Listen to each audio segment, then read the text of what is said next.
No, actually, seriously.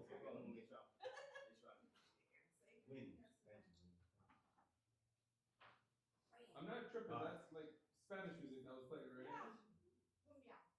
not playing that.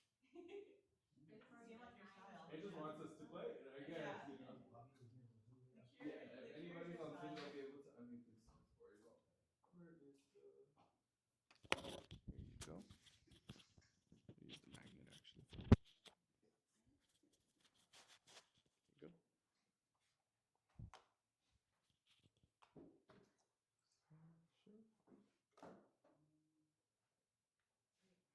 Ready to go? All right, ready to go right now? Yep, you ready to go? You can move the mouse. I don't need that, right? Yeah. I don't need the mouse. Zoom, Right? can you guys unmute yourselves and test the audio with us? I picked Lucero. So we don't need. Couldn't hear you guys very well yesterday. It was very low.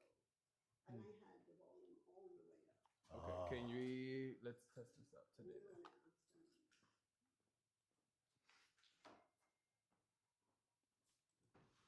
Isaac, can you hear us on Zoom? Yeah, I can hear you guys. Okay, are we low or can you hear us okay? I'm connected to like my Bluetooth, so I hear you guys fine, Testing, but I'm not testing. sure. All right, sweet then. We're good. You guys have any questions? Feel free to unmute yourselves. Demery is your guys' instructor today, so I will let him take over. All right. How's everybody doing today? Come on, let's clap it up. Let's clap it up for the second session of Ignite. I hope you guys had an excellent session the first time. So basically, my name is Demery. I have been in this business for going on 5 years. It'll be my 5th year in April of this year. When I started off on the team. I started off with the All-Star group with JD Mora and all those other wonderful individuals. I stayed on that team for about a year or so, a little over a year. Then after that, I went on my own and I went under some mentorship with Tiffany George, stayed with her for a few transactions. And then after that, I became a full solo agent. And so it definitely has been great, definitely has been rewarding. I'm on the ALC, the Agent Leadership Council here at Keller Williams Realty. I capped in 2022, 23, not 24, but looking to cap again here in, for the previous year. So it's been awesome. It's been awesome. Always learning around a great group of individuals, and you're in the right spot, okay? All right, so basically, I'd just like to welcome everybody and just introduce myself briefly here. So let's go ahead and get going. All right, let me see if this,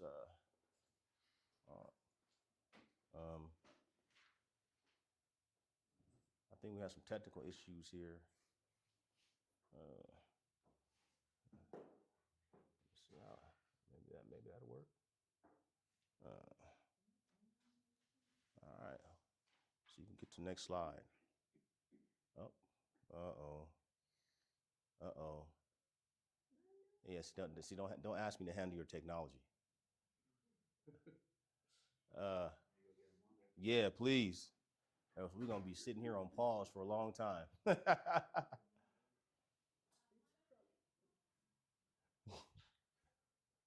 But anyway, how'd the first session go for you guys? What'd you guys learn? Anybody? 30 sales to hit my goal. You need 30 sales to hit your goals?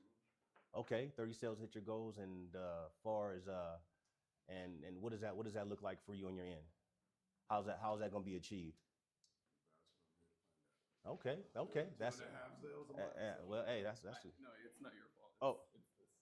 Okay. Let me go back down here. There you go. Now you can click. Now I can use the clicker here. Of course. Yes. Oh, awesome. Thank you. You got it. All right. So let's go ahead and get going. Thank you, Mondo. All right. So here we have the TCPA policies here. Is just letting us know that we got to comply with the TCPA and federal and state and local laws. So please do not call any individuals that are on the do not call list. Okay. And we definitely want to be compliant with that. And with that being said, some notices continued. And here are some more notices continued. All right. So let's go ahead and get into what we're going to do here today. So basically, in session 1, you discussed the value proposition of being part of the Keller Williams. Today, in the second session, we're going to discuss the real estate expert choice, how to embrace your job. All right, and so we're going to cover some key priorities, and the real estate agent has to do and discuss far as the role it is that we play. And so, in embracing your job, this is something that we all need to do, right? It's something that we all need to come to the grips and come to the reality to face that we have to embrace the job that we haven't been given, in real estate. And with that being said, I just want somebody to share. Just wanted to share what took place last session. I'm calling somebody. Angie, what took place last session? Were you here last session, the first session? What took place? Let's see. Oh boy. Well, that what does come to mind and stand out the most is, like he said, it really made me realize that what I want to make is very possible. It was only, for me, it's only 2 transactions a month, and it's to, Woo! so that kind of just stayed in. The rest, honestly, I mean, it was good, but that one hit because it made it like I could make this happen. Right? Isn't that empowering? Yes. Come on, let's clap it up. That's good. That's excellent. That's excellent. That's excellent. Somebody else. Juan. Oh, okay. Got you next. Okay. Juan. Go ahead. Go ahead, Juan. Then we're going to go to you next. Oh, you want to hear it? Okay. Go ahead. Come on. Yeah. She went through a commitment to self-mastery and helping us kind of break through anything that would limit us. Okay. To get through there, anything that's empowering. Yeah, it was motivating. Awesome. Stay positive. Exactly. That's definitely, and that's come down to, when we get there, to mindset, right? Staying positive. Did you guys have any challenges or anything like that you had to that you faced within that first session?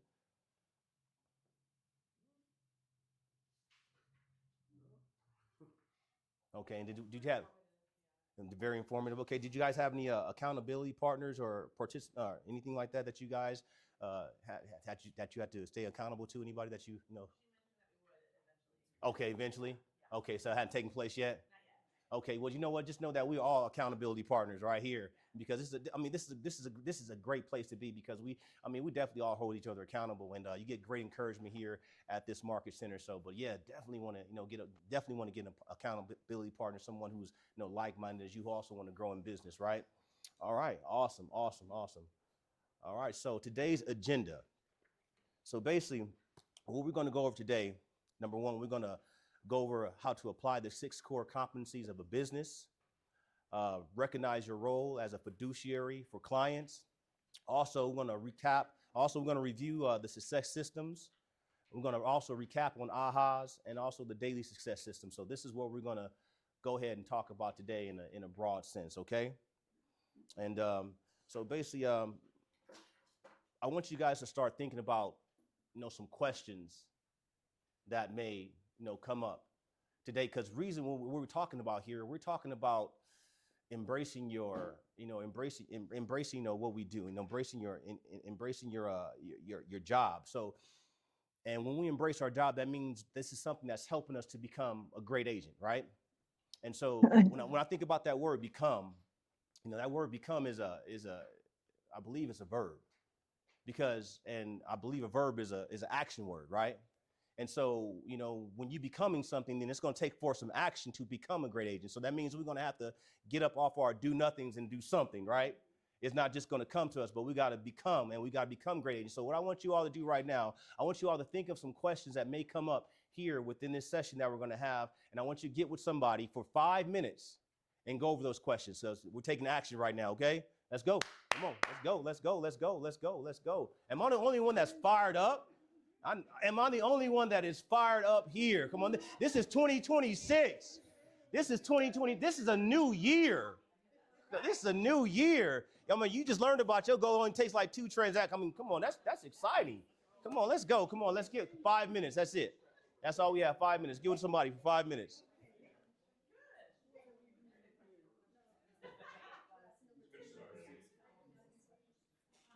So we coming up with some questions, or what? Oh yeah. I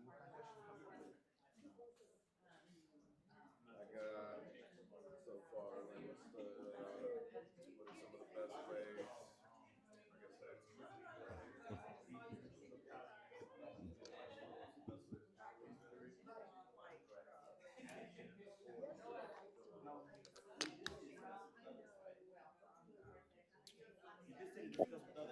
Yeah, just get with somebody else. Yeah, somebody else. That's great.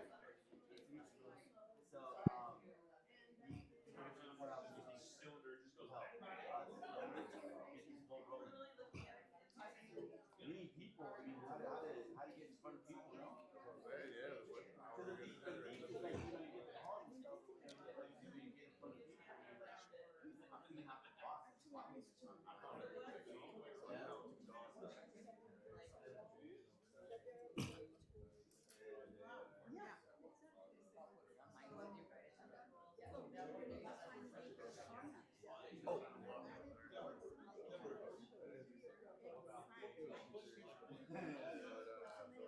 There's no right or wrong question. Just anything that you may have, embracing your job, anything that may come to your mind. That's it. It's just, yeah, you write them down because afterwards I'm just calling people what kind of question you have. It's no right or wrong thing. It's just getting them. How you doing? Yeah. Good. All right, nice to meet you. Yeah, that's all right. Sorry. All right, it's okay. Yeah.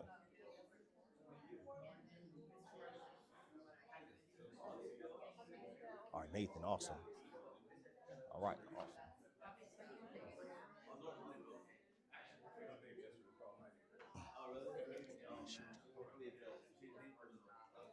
Yeah, no, we got 12.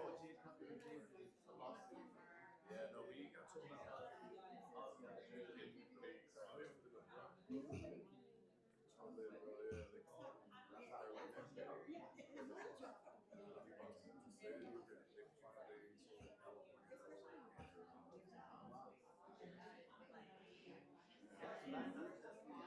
Got about one more minute.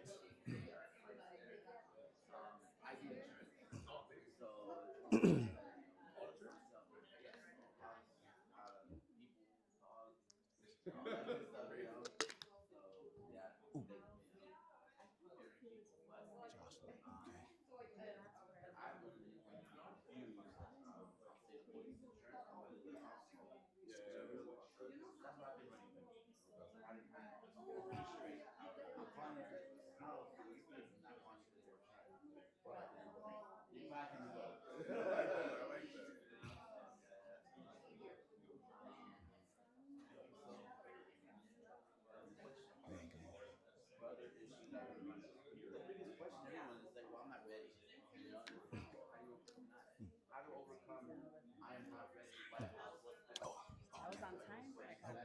That's all right. All right. Good morning. Good morning. Yeah, the presentation.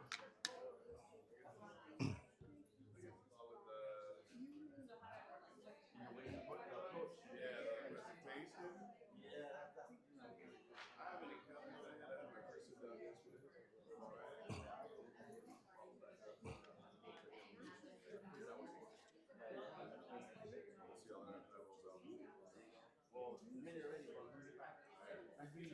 All right. All right. All right. All right. All right. Great job, everyone. Let's go ahead and get back. Let's go and get back to our seats and things of that nature. Awesome. Awesome. I thank you all for your engagement. And that's awesome. So basically, what we want to do is, we want to work collectively as a group. And this is just a great way to engage with one another and also meet each other and have a great conversation because in this business that's what you're going to be doing, right? You're going to be having conversations with individuals that that you don't know that you potentially want to do business with later on in the future, right? All right. So what I want to do is I want a couple of groups to share. How about Nathan and Stacy? What kind of questions came up? You can do 2 or 3. Say it again. How do you choose your specialty? Okay. Military versus civilian or commercial versus industrial. Yeah. Okay. And these questions aren't meant to be answered right now, but what I want you to, the reason for the exercise is I want you to listen out to see if these questions come up within the session. Okay, so that's good. All right. Anybody else? What about Stephen and John? I wanted to know how you keep getting steady, fresh leads. I know there's open houses. Okay. Things of your database, but at some point, kind of could become stale. So I just want to know how you keep it steady and fresh. How you keep it steady, fresh leads, open house, and not get stale. Okay, great. What about Ron? What are some of the best ways for lead generations and best ways to convert? That's awesome. Awesome. Come on, clap it up. That's good. And these are great questions. I believe that some of these questions are going to be answered, within this session. Okay. All right. And so basically, I want to ask, what is what excites you about, being a real estate agent the most? Anybody? Oh, yeah, yeah, yeah. You can't forget about the money, the money. All right. Anyone else? Say it again. Being a continual learner. I'm sorry. One more time. Being a continual learner, how to take advantage of the opportunities for us to grow and expand, and how to become knowledgeable of our clients. And I think the Ford conversation method is really good that she focused on yesterday. Awesome. That's good. That's good. Being a continual learner, got money. And you said something. You say, sorry. I was just being out of the office and what the video said yesterday, the thrill of the chase. I love that. Oh man, awesome. All right. Anyone else? One more.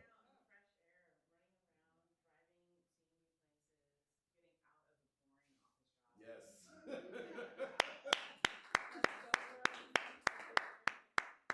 Good. No, and and this is great. These are all great answers, because all of these answers are relative to you, right? And so this is what excites you, right? This is what is going to get you up in the morning, and this is what is going to get you over those trying times, when those times that you don't want to do this, those times when those leads aren't coming in, or it seems like a little bit challenging, the market is shifting and things of that nature. Remember this, hold on to that, right? And embrace your job, right? Go ahead. Oh, being in control of your own destiny. That's good. That's good. That's good. Come on, that's good. Excellent.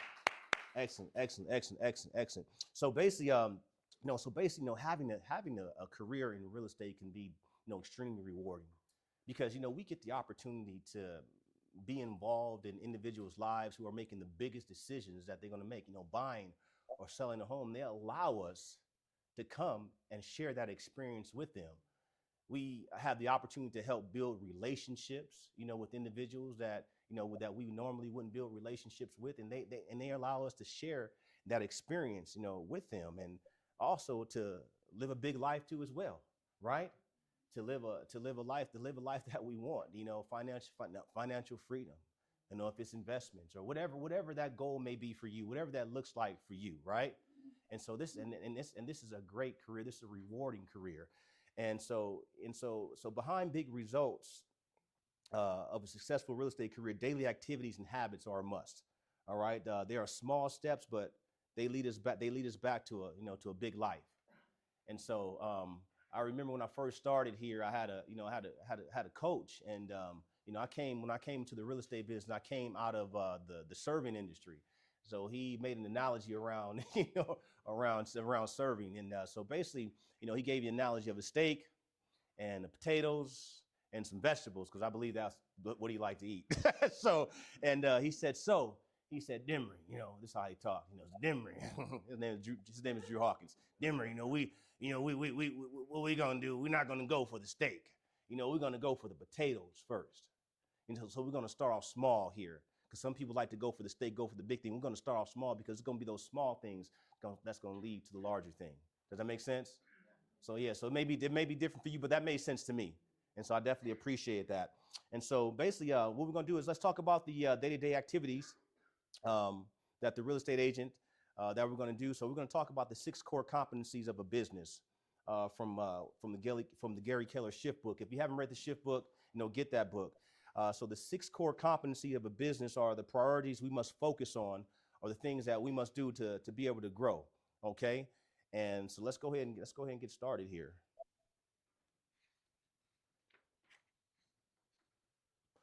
All right, so number one, lead generate, capture, and convert appointments. Number 2, present to buyers and sellers and agreements. Number 3, show buyers and market sellers. Number 4, we write and negotiate contracts. Number 5, coordinate the sale of a closing. And number 6, we manage money. This is the 6 core competencies of a business. This is exactly what we do. So welcome to your new career. So let's come on, let's clap it up. Let's clap it up. So essentially, you are the it of your own business. Essentially, you are the CEO of your own business. That's who you guys are. You guys are the CEOs of your own business.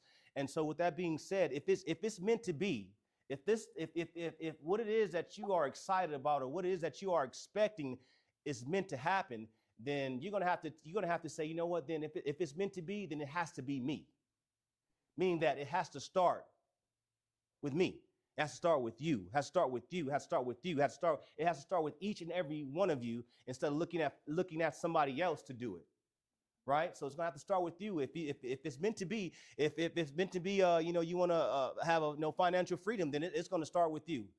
If it's meant to be having that life by design, it's gonna start with you. If it's meant to be, be able to take those vacations with your family or put your kids through, through private school or having that retirement set up or investment properties and things like that, it's gonna have to start with you, with us.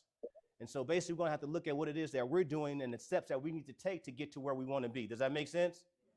And so basically the 6 core competencies, these are the 6 core competencies of a business. So like we said, lead generate, capture, and convert appointments, present to buyers and sellers, get agreements, show buyers and market sellers, write and negotiate contracts, and also coordinate the sale of a closing and manage money. So, we reviewed all the path to Ignite. And I like that. I like the name Ignite, because when you're igniting something, that means something about to happen. Something about to jump off. I love this. And that's, they start this here in the beginning because, when you come to Ignite, that means, your business is about to jump off. Your business is about to pop off. It's about to fire up. It's about to burn. It's about to blaze, but it's going to start with you, right? All right. So you can see, and so basically running a successful business involves engagement of all these 6 activities. And let's see the next one here. So let's stay on this here. All right. All right, so the first one that we have here, lead generate, because I heard a couple individuals talk about lead generate, capture, and convert appointments. So this is the first core of the 6 competencies here.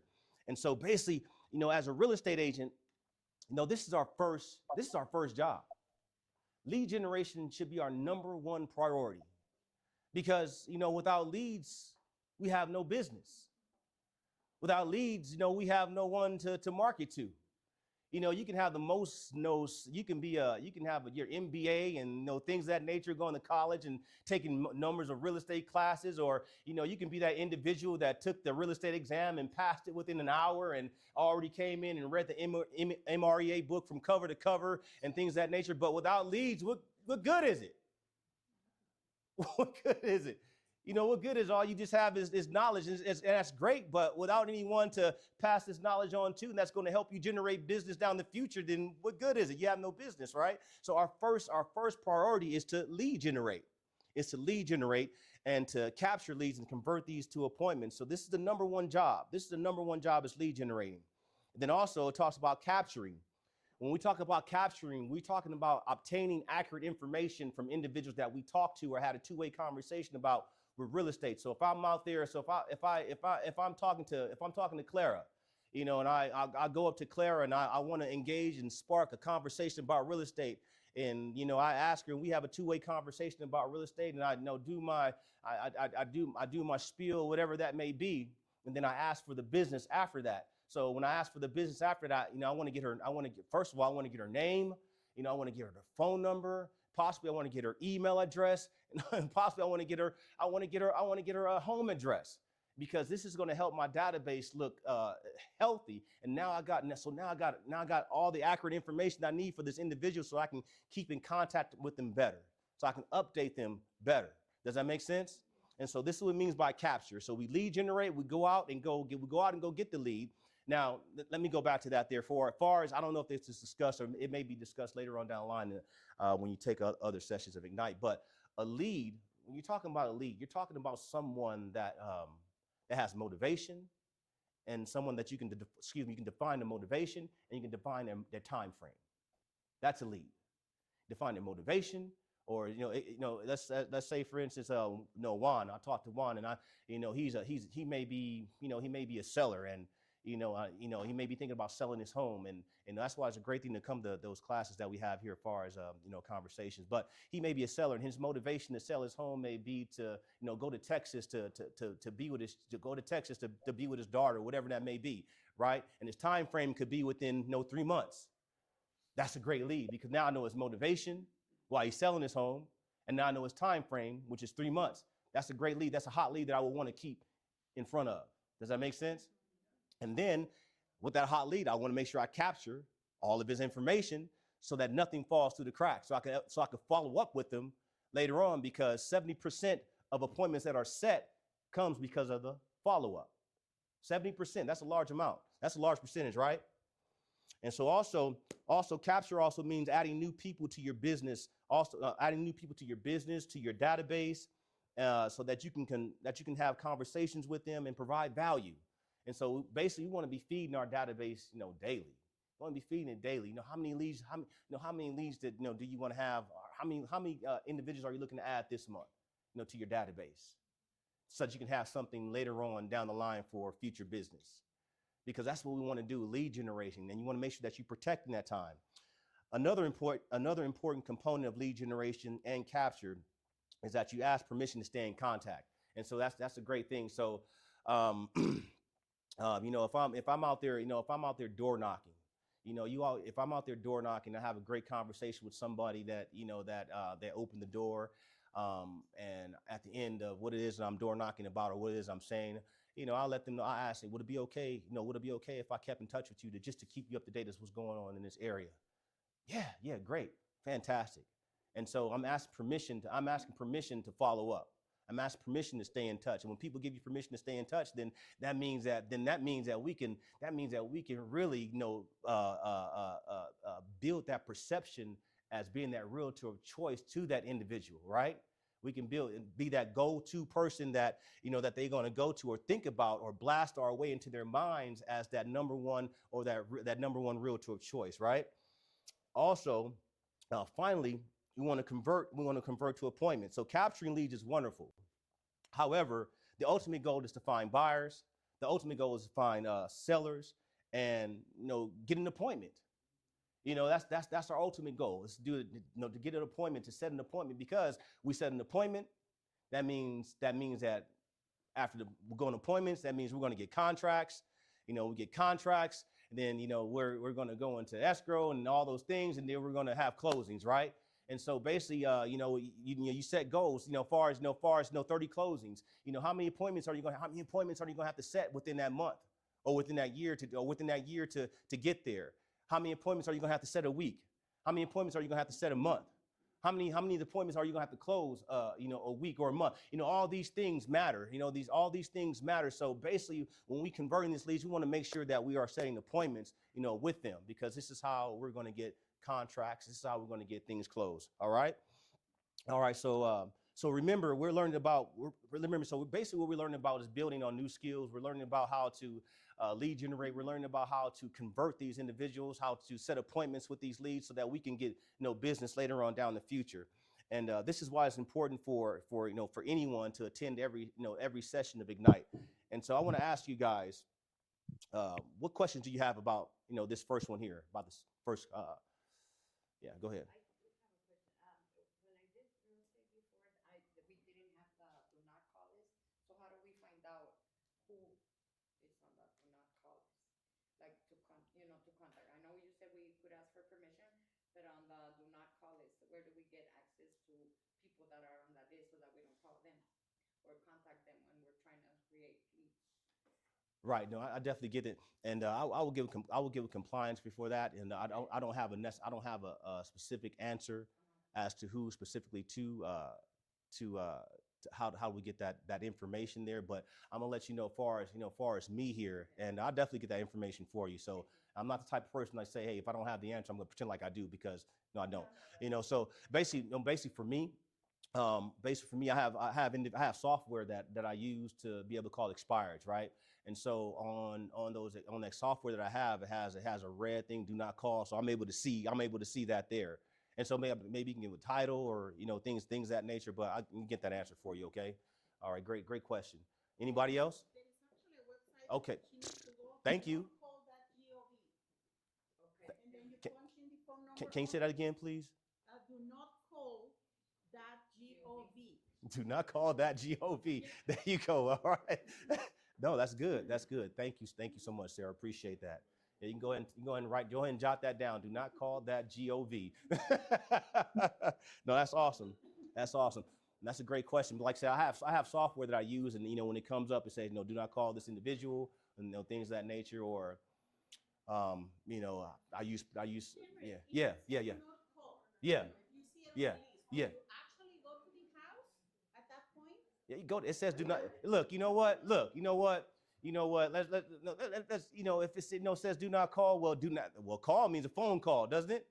That's my interpretation of it. Just go ahead and put it on me. That's just my interpretation of it. But hey, what? You can send them a mailer, right? You can send them a mailer. Yeah, you can go knock on their door. Go do that. Can I share? Can I share something? Go. Please do. When I first started in '03, you know, Sam Raffay, and he was over at Keller Williams, Yarrow, but that's where I started. And so there was one guy there that had those 3-foot trophies all around his office, Mark Pearson. And I would go up to him because I was just brand new. And I asked him what his advice was to a new agent. And he said, "You don't see me with my feet on the desk. I'm not sitting here visiting and socializing. I am knocking on doors." And he told me, he said, "Gail, if you do what I say, you'll have business." And when you hook up with someone at a door that wants to do something, I kid you not, I was in Palmdale on Sunny Slope, and I knocked, and I have a door pitch that I say at every door. They're different doors, so we don't have to say something different at every door. So I get to the door, and this lady just hangs her head, and she said, "We have to move." And she was so sad. I said, "Well, oh, what are you going to do?" And she said, "My husband's being transferred to Pensacola." So I said, "Well, I'm here. I could help you. And would you like me to come when he's at home?" And so I went Saturday, and I had a white little folder that had a white and then a sold across it. And after I talked with them, he said, "Well, you've already got our house sold, so I'm going to go with you." And then I Thank you. said, "What do you do when you go to Florida?" And they said, so I actually went back to the office there when I was with Keller Williams, and I went down the list, and no, maybe, I was with Keller Williams with this one. And this guy in Pensacola, I called him and I said, "Couple's moving there and they need to buy a house." And I made $1,800 just from the call to the guy in Florida, but I sold their house. So when you meet, it's happened to me numerous times. If Yeah. you meet someone at the door and they have to do something, you've really got them. Yes. That's good. Thank you for sharing that. Come on. Let's clap that up. That's awesome. That's awesome, and that's awesome. That's about becoming that's in line with becoming a great agent. I know we got some seasoned agents up in here too as well, and but it's always good to to hear things, to hear the truth of things over again, because sometimes we can go sideways, right? So it's always hear things that can possibly bring us back, right, to refocus us. And I love what I just heard. Getting up out there, getting up and going to go do something, taking action. Because you never know what could happen, or that person that talk to at, I don't know, Starbucks, or going knocking on the door, or that you're having a conversation with at the grocery store in the line. You never know what could take place or transpire because you took action to becoming a great agent, right? Awesome. So let's go into the second competency.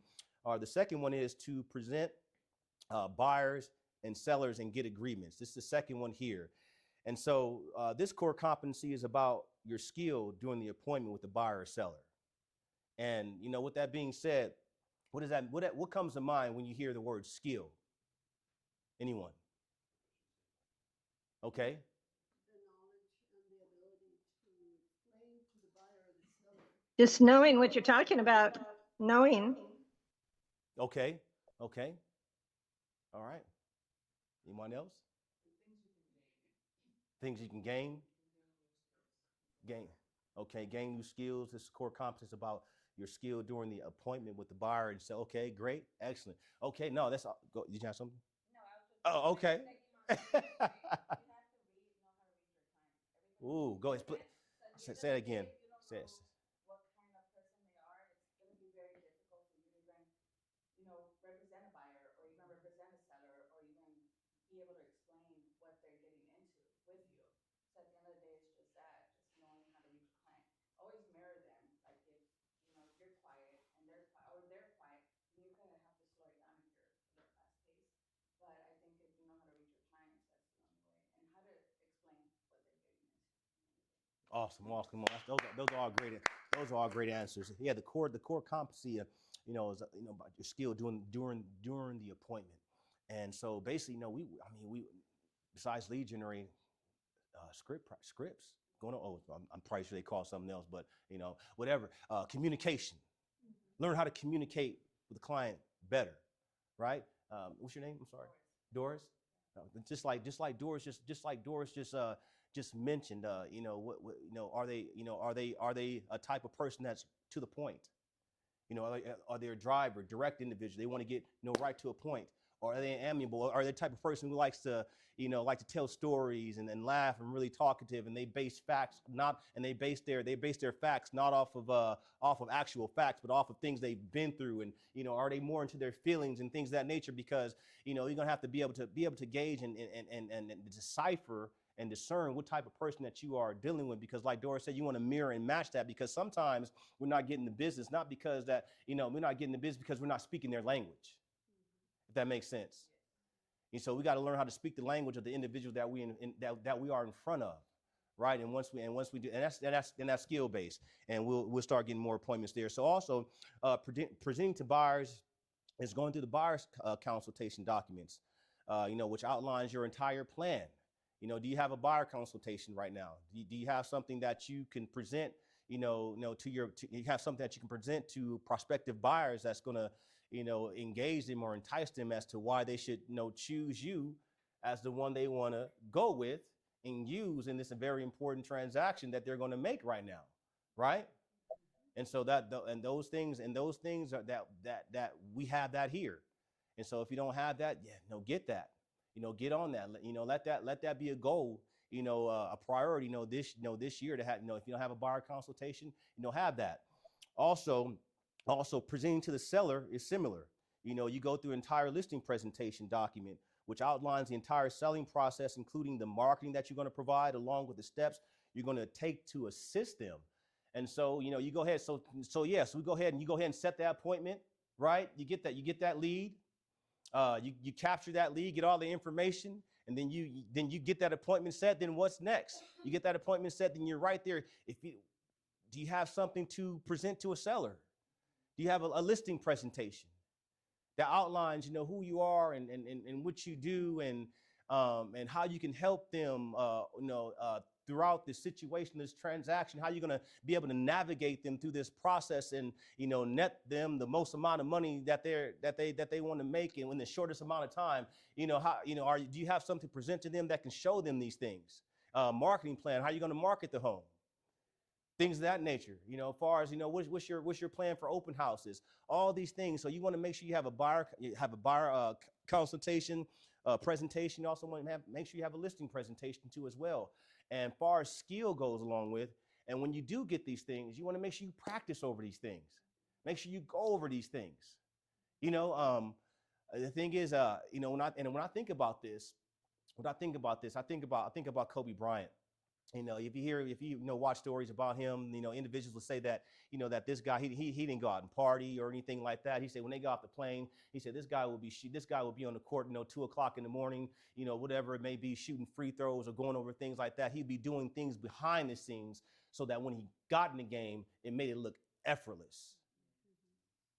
And so this is what we should be doing behind the scenes. We should be going over our buyer consultation behind the scenes. We should be going over our listing presentation behind the scenes.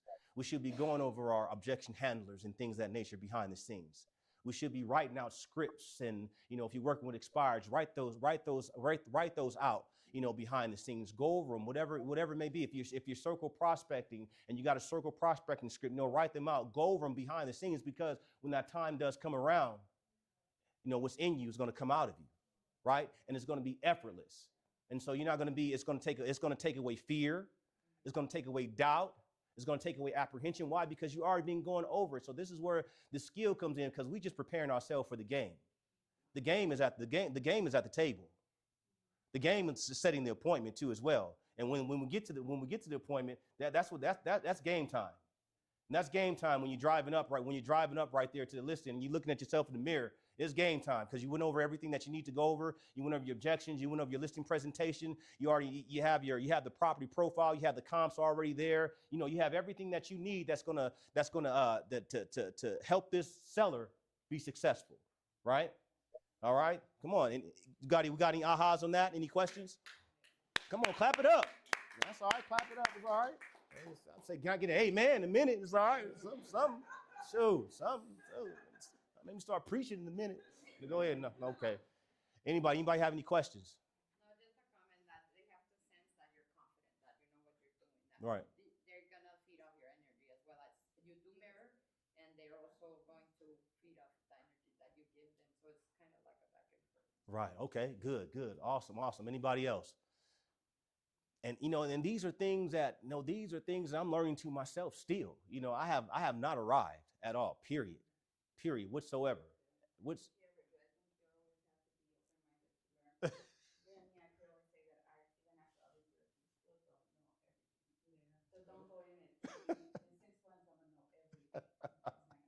That's awesome. Yeah, come on. It's all right. That's good. Have a heart to learn. That's awesome. Thank you. Say it again. No. I mean. You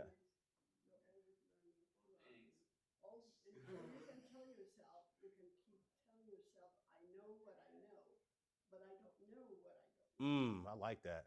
That's good. But like we were hearing yesterday on the video. Okay. Don't know yet. That's it. That's good. That's excellent. That's good. She don't know yet. And this is definitely a great mindset to have.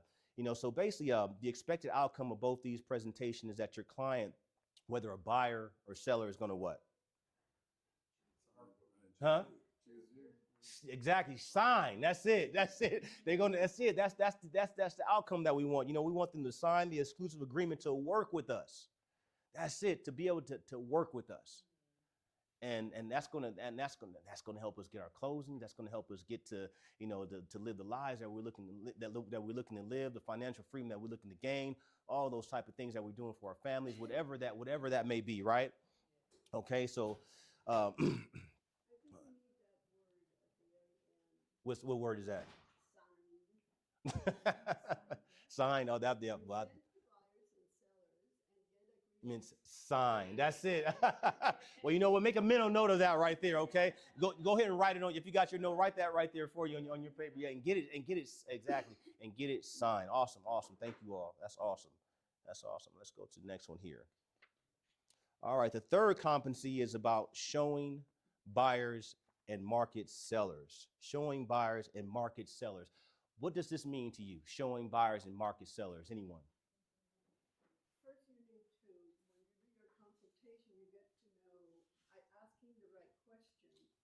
know what the buyers are really looking for. Oh, that's good. You want to make sure you show them what they want, not what you think they want. That's awesome. Come on, let's clap it up. That's good. Anybody else? Great. Anybody else? All right. So basically, I like that, Claire. Thank you so much. So basically, so showing buyers is all about understanding the needs of the buyer, right? Understanding the needs of the buyer and selecting houses that they like and that they are going to allow us to experience as they're going through this process.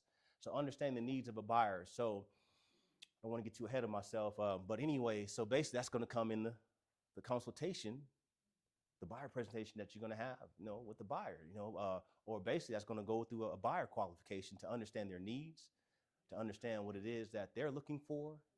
Are they looking for a larger family? They're looking for a larger house for a growing family, or did they just get a promotion, or whatever it may be? Address their needs. Be more concerned about them instead of talking about us, about what we can do, but address their needs, right? Also, sorry, go ahead. Wow, in life general.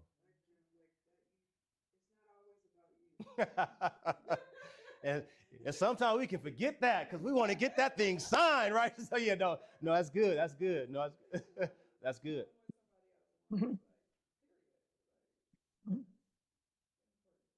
No, that's good. That's good.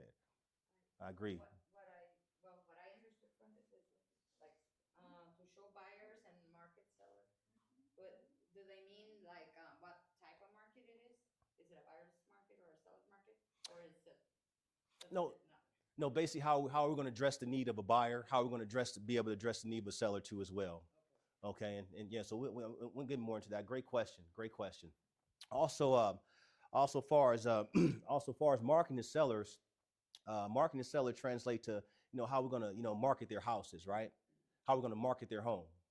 What we're gonna do in order to get this seller the most amount of money in the shortest amount of time with the least amount of hassles, right? So this is what it means to market the seller. So if I got a listing and things like that, I want to be able to convey and present that to the seller in a way that the seller is going to be able to receive and say, yeah, this is it. You are the one. You're the one that can get you are the one that can get my home sold. So I have to, and basically on all this, and all this comes beforehand, from qualifying the seller before time. So before, if I know that I'm meeting with someone that wants to sell their home, right? I know that this lead that I have is a seller. So hopefully I would have done my due diligence and asked some questions. Why are you selling? Why are you selling? Are you moving out of state, or are you looking for a larger home or smaller home? Things of that nature. Have you made any upgrades to your home that may not show up? And things of that nature. Do you know what other homes in your area are selling for? Things of that nature. Those are are you working with another agent? These are how soon do you want to be there? How soon are you looking to to sell your home? What price would you want to list? What price are you thinking about listing the home at? All these things we ask in the seller qualification. So now I have this information that when I get before the seller, that I can be able to convey this thing in a way that it's going to benefit the seller, so they can go ahead and choose me, and we can go ahead and get that contract signed. Does that make sense? All right, and we're gonna cover this more in detail. All right, so let's go to the fourth one here. All right, so the fourth one of the 6 core competencies is write and negotiate contracts. Write and negotiate contracts. This is a big responsibility. This is a big responsibility that new agents are concerned about. Now, I know I was anxious about write and negotiate contracts. Oh my goodness, you see here the C word, contract, like, oh, woo, how do I get this done? But it's I'm thankful to to be at this marketing, because it's great help here, right? You have contract class, right? You have other individuals that you can ask, questions, to get things done. If you're unsure about something, go ahead and ask. So this is something that that we can be anxious about, when we first get started. So negotiating is another competency that requires practice, calm, and a win-win mindset. And so, and these is type of skill that we have to develop. And these things come over time. These things come over time. These things I'm still learning myself, and I hope that I continue to learn, because we can always grow and get better, right? And so this is another skill that we have to develop, knowing how to negotiate on the behalf of the buyer, knowing how to negotiate on the behalf of the seller, right? Also, remember, win-win is one of KW's belief. Win-win or what? No deal. Win-win or no deal. That's in Brian. What was that show? Deal. What was that show? Deal or no? Deal or no? No deal or no deal. Yeah, but yeah, win-win or no deal. And that's all right. All right. So let's go and go to the fifth one here. All right. So the fifth is coordinate the sale to closing. All right. So the fifth competency is about getting the deal all the way to closing. So how do we get this deal all the way to closing? Say for instance, we let's take a buyer for example, right? So we open escrow, right? We open escrow, things of that nature. How do we get this all the way to the closing table? Which steps are we going to need to take so that we can have this closing be successful. Where the buyer gets the new keys to their new home, or the seller releases the home to the buyer, and you get paid, because when it closes, we get paid. And so this is what this is about. So keep in mind that not all deals make it to the closing table. Not all deals make it to the closing table. And and that's and that's just the reality, of what it is that we do. And so basically, so for a variety of reasons, it takes skill, and that's why it's That's why it's one of our core competencies. And I've had deals that didn't make it to the closing table. Does it feel good? No, it doesn't. But do you learn from some things? Yes, you do, and that's why it's so important. That's why it's so important to have.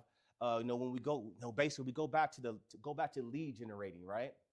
We'll go back to the adding people to our database, because once if you got a strong pipeline, that's lined up, and then you have some things that's in pipelines coming up, then maybe that deal that fell out is not that bad, because you got something else that's lined up, instead of just saying, hey, no, I got just one, or I got this two, I have nothing else that's going on. That's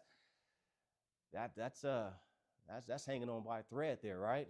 And so that's why it's so important for us to continue to lead generate, capture these leads, convert these leads to appointments, and get to those appointments and get those contracts signed, right? Anybody have any questions? Everybody good? Huh? Everybody out there negotiating deals? All right. Okay, let's go ahead and go to the sixth one here. Oh, wow. All right, the sixth one here is okay. I don't know why they want me to talk about this, because my wife the one that does this for me. So I don't. Yeah, I'm like, I'm gonna buy everything. No, so we'll buy everything. But no, so six is manage the money, right? So we want to definitely manage the money. So the sixth and final competency is about managing your money. You already learned from day one that the paycheck you get upon closing is not to be put in your pocket and to be spent. Okay, well, I wasn't here that day. So so basically, get with a financial planner. Get with somebody who can financially help you if you don't have that locked in.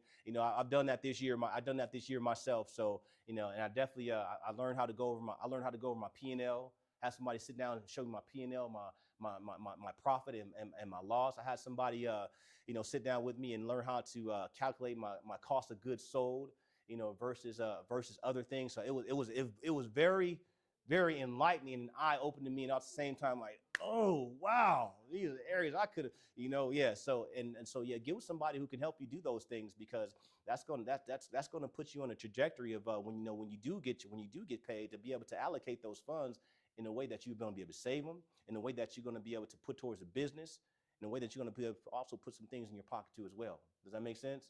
So to each his own, right? Scott Cooper, the manager over there at C21 when I first started, he had a good presentation about money.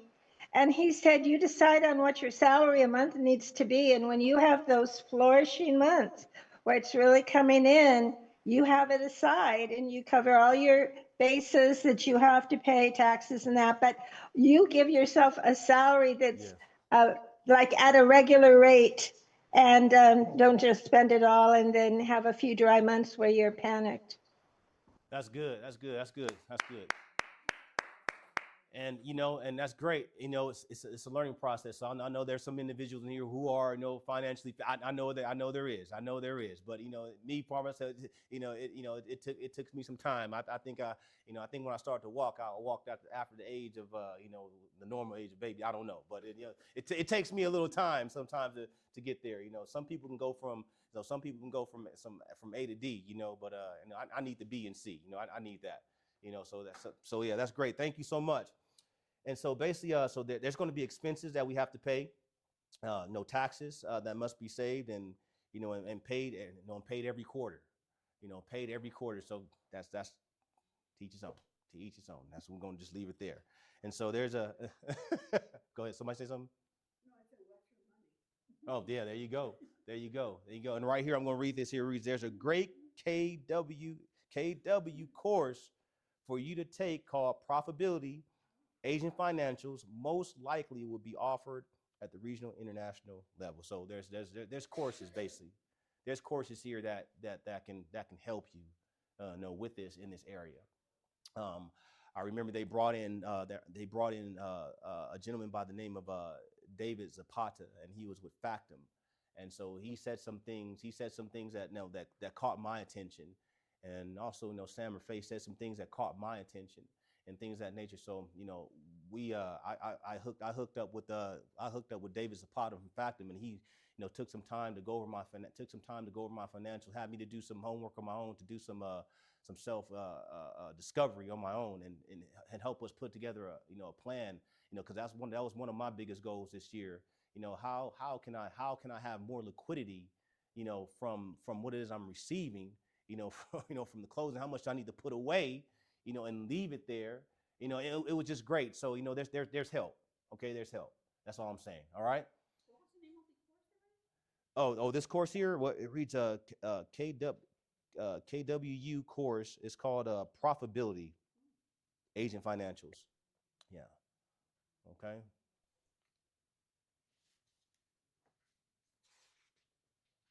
All right. All right. Oh, the fun part. I love this here. Mindset matters. Mindset matters. All right. So there's another essential component of this job. It's mindset. Your mindset each and every day, and your mindset matters each and every day. When you come here into the workplace, when you get up, and when I say mindset, give me some examples of mindset. Anybody? Not getting discouraged, waking up every day and getting to it. Having the energy to get it. Okay. Not getting discouraged every day. Focus, ready to go. Okay. Not getting discouraged. Focus, ready to go. Anyone else? Discipline. Say that again. I like that one. Discipline. Tell me a little bit more about that. You have to, like you said, you have to be action oriented. So you have to be disciplined. You have to set a schedule, and then you have to put that into action. Awesome, awesome, awesome. Good. Anybody else? Excellent. Staying on track without letting distractions. Yes, yes, yes. Look at your goals every day. Look at your goals every day. Your big goal every day. And do your affirmations. Okay. Okay. Okay, that's good. That's good. Good. Awesome. Awesome. Great answer. Mindset is, mindset, truly matters. I'm gonna go off script here, but it definitely matters. And like you all said, how you show up matters, because it's gonna be days that you don't want to do this. Well, you know what? Let me go ahead and speak for myself, because I want to speak for all of you. There's days that I don't want to do this, at all whatsoever. There's days and basically, it really comes back down to my, my big why too as well. And then, when I get up in the morning, I see my wife there. I see my 4 children there, and things of that nature. Yeah, that these are things that that propel me to get up. But as far as mindset, number one, to build a bulletproof mindset, we have to build some resilience. We have to build some resilience, because there's gonna be people that tell us no. Close the door in your face. Hang up on you. Curse you out. Ask you why you calling my house. How'd you get my number? Things of that nature. Well, you the one that clicked on the link. But we know something. I'm telling myself right now. Let me stop. So you have to build up some resilience, because people are going to tell you no, and each no leads to a yes. Each no gives you that much closer to a yes. And so within that no, that we want to embrace what we can learn from that no, because what we learn from that no, that's what's going to be, that's going to help us to be successful later on in the future. So embracing that no, building up resilience here, right? So we can continue to go on. Also, I heard, go ahead. No, I was gonna say I joined a mindset. It's called Mindset with Keller Williams, but it's Okay. out of Calabasas, but it's open to everybody. Okay. So every morning you get up. With me, I had to reset too, like my mindset too, like turning off my phone and things like that, like doing my prayer, my affirmations, things like that. But it teaches you like in a group setting, everything, people are telling you what they did, how they overcame, and getting people, motivated, stay motivated. Right, And right, don't right, be discouraged no right, matter what. So right, right, right. I love it. I join it every morning at 8 o'clock. That's awesome. Yeah. That's awesome. That's good. Keep on doing it. Yeah. Yeah. I mean, and show, show a positive, right? Show a positive. Have an attitude of gratitude. Be grateful for, be grateful for the things, and be grateful for things that you do have. Have those things to have. Be grateful for these things. Also, have a bulletproof mindset. Exercise. Exercise. Keep your health up. Keep your strength up. All those type of things, and and show, and just show up. Fired up, and just ready to go. That's it. And that's how you create a bulletproof mindset. And so basically maintain a mindset focused on being of service. Focus on being of service. I like that. Maintain a mindset that is focused on being of service, because that's what we are. We're providing a service. We're providing a service. I believe at the end of the day, we're consultants. That's all we are. We're consultants, and providing a service for individuals who definitely need us. Helping individuals and lead them through their fears and objections, and helping them from where they are to get to where they need to be. That's really about it. And so adopting a mindset and philosophy of contributing our lives to others, to other people, allows you to be direct, to the point in your interactions with others, with the focus on contribution and being of service. You'll communicate more effectively with customers. So focus on giving. That's what it's saying. Focus on giving and not getting. Focus on being of value, right? And we focus more on being of value, then I believe we'll get more business, right? And we'll have that mindset. Energy and enthusiasm is definitely important. Coming on, I don't want to do this today. Oh man, I gotta come in today. Oh my gosh, you coming? Yeah. We want to get up out of that, because, like you said, we're in the business to where we don't have to be in the office, right? It allows you some freedom in your schedule and things of that nature. Allows you to make money, which is no cap limit on it, right? That's awesome. Allow a future for your children, retirement or whatever it may be, for you. We're in the business that allows us to do that, because you are all CEOs of your business. Have you ever thought about that? Huh? Isn't that awesome? You are the CEO of your business. And so with that being said, yeah, let that drive you. Let that be, deeply rooted, so that can help you stay in the right mindset. Yeah, go ahead. Okay, great question. What I do every morning, when I get up every morning, I get up and pray. I get up and pray. I get up and pray I get up and pray, and I thank the Lord for waking me up in the morning. I spend some time with Him. Now this may not be your route, but this is my route. I thank Him every morning. After that, I get up in the Word. I read the Word, and I spend some time with Him, and then after that, I go in. After that, I go into some of my scripts and things. I go into some of my scripts every morning. Yeah, every morning. But excuse me. After that, I go to the gym. I go to the gym. I've been good. I've been good for the last 11 weeks. So yeah, I started before the new year got here. So yeah. So after that, I go to the gym, come back, and I read over. I start reading over my scripts. Things that I look at my schedule for the day. What type of calls am I making? Am I making expired calls at a certain time, or am I circle prospecting at a certain time? So whatever type of calls I'm making, I'm going over those scripts so I can have those conversations with those individuals, and just showing up, ready to go. If that helps. That's what I do. That's what I do on a daily basis. So basically, I go over expired scripts. How to talk to expired call when I get someone on the phone. I go over FISBO scripts. When I basically I took a course, prospecting boot camp, with Glover U. Yeah, Glover U. So I did that. So Went through a 16-week course of that, so it was great for me. I did that before the new year came with 16 course before the new year hit around, and I'm off ready and running and ready to go. And so I go over those type of things too as well. I go over circle prospecting scripts. I go over different different objection handlers. If individuals, hey, if individuals talking about I want to wait, or or I want to list my home more than what it's worth. I'll go over these things based upon my schedule, based upon the type of conversation I'm gonna have that day. If that makes sense. Yeah. So this is What's the name of the course and the guy that put it together? prospecting boot camp by Glover U. Yeah.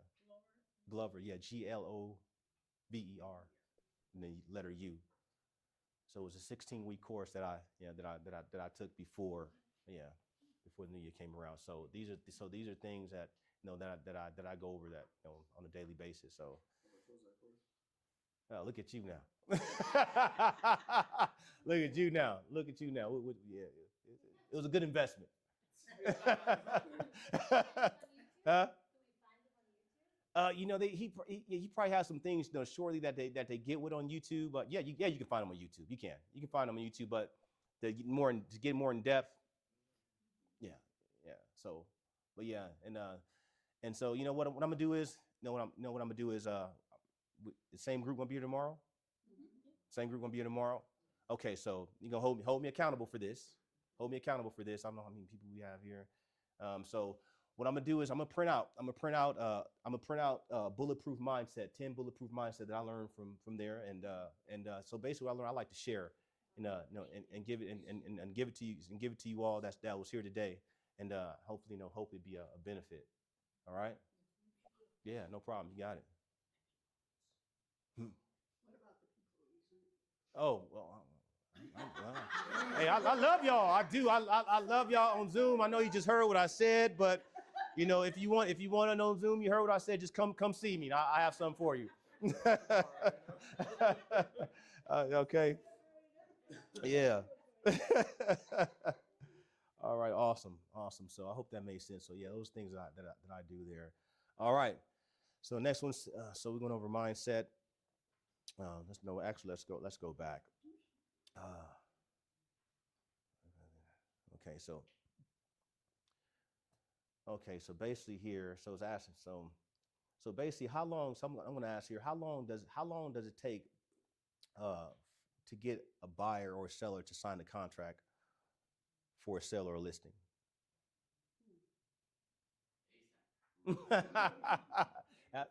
That's what I like, man. ASAP. It all depends on the client also. I don't think there is like a time frame. I think it all depends on their motivation and how fast they want to do it. I've had a buyer sign it, right at an open house. I've had other ones, do it like 2 weeks, 3 weeks. It's just how much you have to stay in touch with them. At the end of the day, I don't think there's actually like a time frame. Okay. I kept in touch with somebody for 2 years. Whoa. Woo. All right. I've yeah, you know what? I hear you. It was a phone conversation. I hear you. And they kept in touch with me. Mm-hmm. And they were from Glendale. And it was my first $1 million sale. I love it, man. I love it. I love it. Why not? As long as they're Why not? communicating with you. Why not? What were they doing wrong? They were keeping in touch. There was interest. It just took them a while to find what they were looking for. Right. They weren't wasting my time.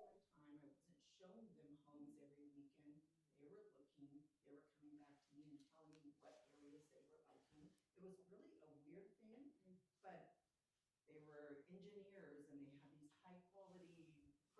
I thought they were going to push me aside because they were going to find somebody in Beverly Hills or something, right? Yeah, they ended up sticking with me through the Wow. whole time. That's awesome. Great relationship. That's 2 years later, Lisa, we found the home. In fact, I found the home for them. And boom, we signed contract, they bought it. So there you go. I love it. I love it. Instant one sometimes. You just have to find that relationship and connect. I love it. Christmas card, birthday card. Yeah.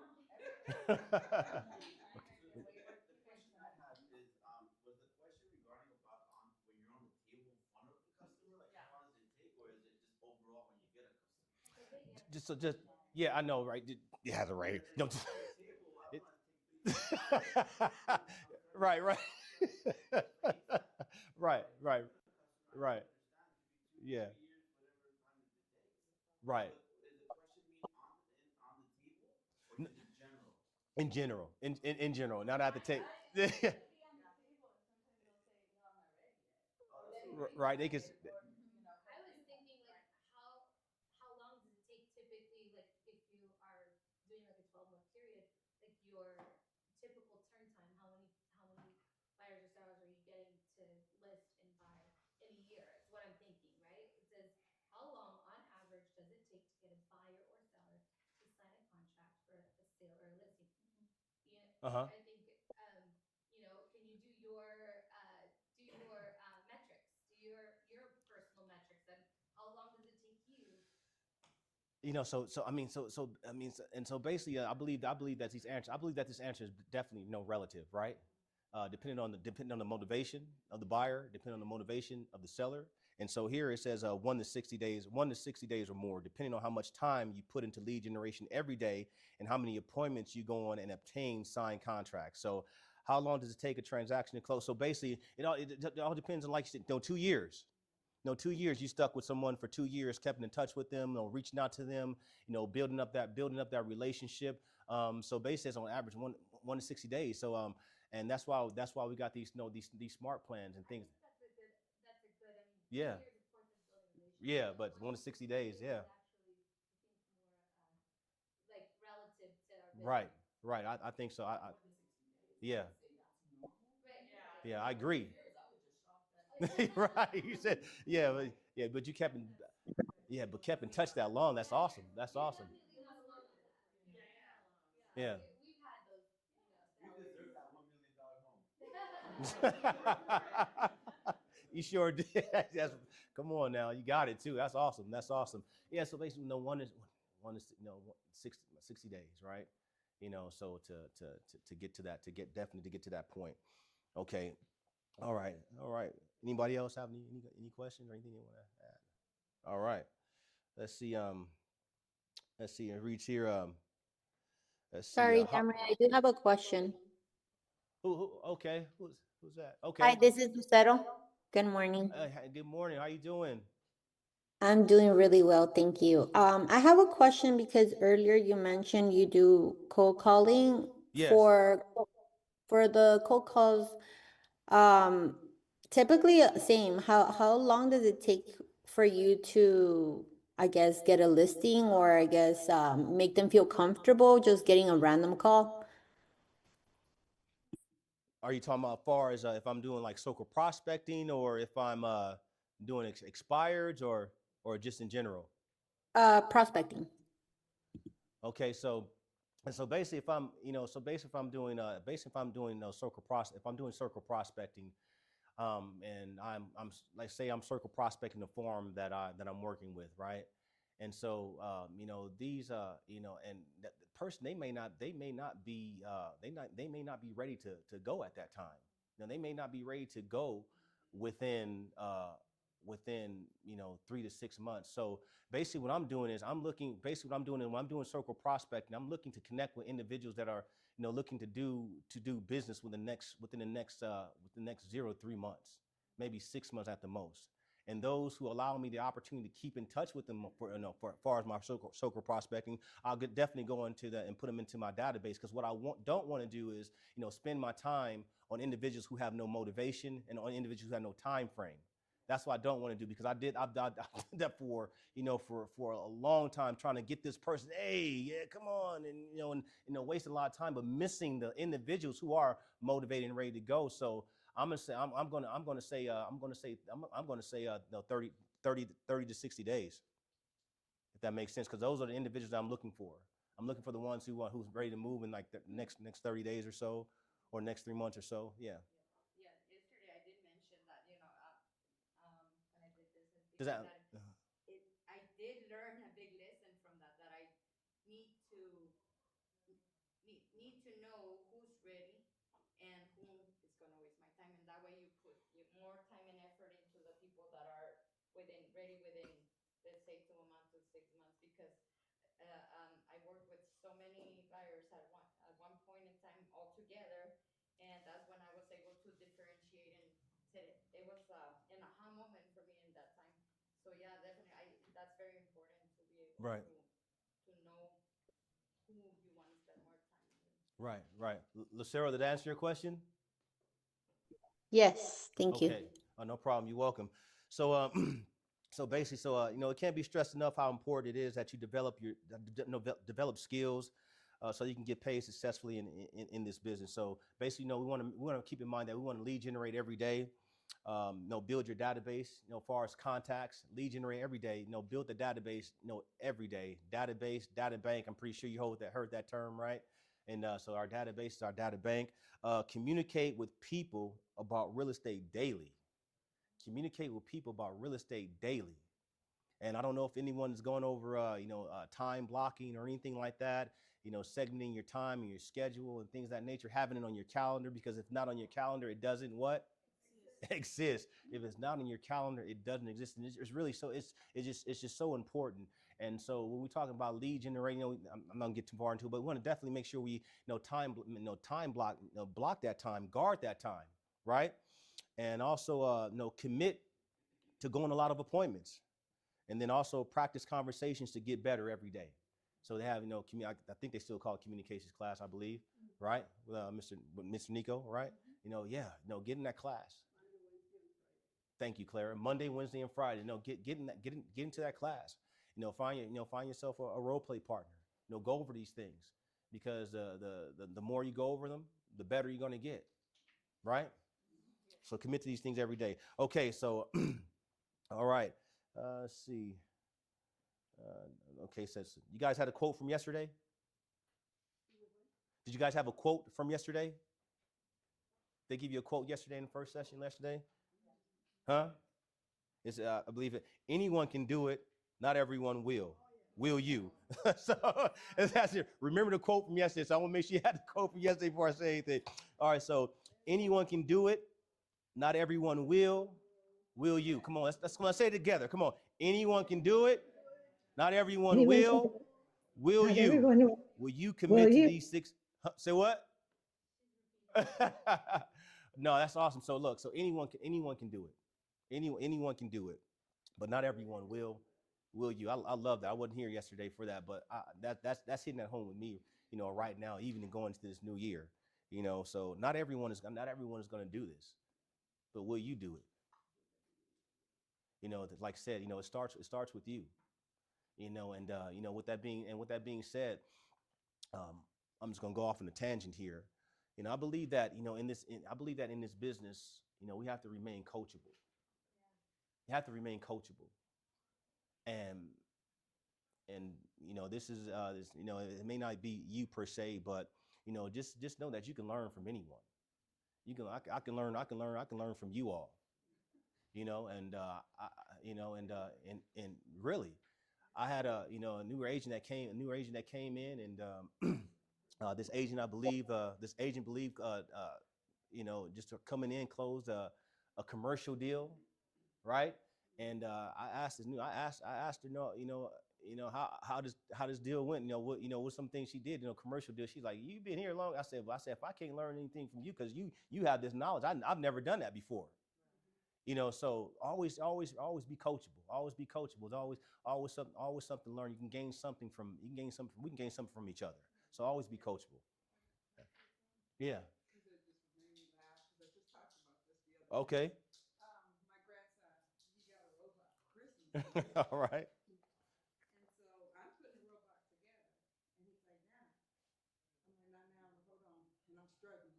Come on. Hold on. Nana. But Nana. Like, it's okay. And so he said, walks away. He goes, okay. You're putting it in backwards. But okay. And I looked down. I turned it around and stopped there. Oh, you should have said something early. That's awesome. That's awesome. That's awesome. He's 6 years old. Okay. And he was trying to help you out. Yeah. That's it. That's good. Good. Thank you for sharing that. Come on. That's excellent.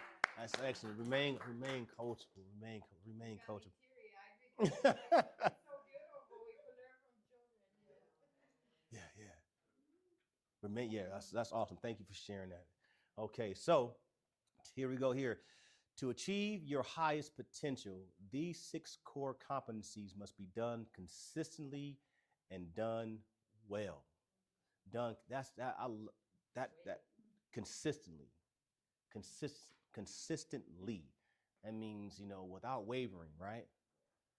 Without no without going without no going back, but continuously being determined, having desire to do these things on a daily basis, no, in and out, because this is you embracing your new job, you embracing your new career, right? As a real estate agent, on becoming a great agent, right? So the more we do these things, the better we'll get, right? And the better we get, the better conversations we'll have, the better relationships we'll build, the more business we'll get later on, and the more closings that we'll have in the future, right? So yeah, and so I just want to read this here. Reads here's another quote from Shift, and this is it. This is it being right here. It's about the importance of these 6 competencies, reaching your highest level, and that's what we want. We would definitely want to reach our highest level, in this business. You always want to go.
Sorry, Demery, we can't. Well, I can't hear anything.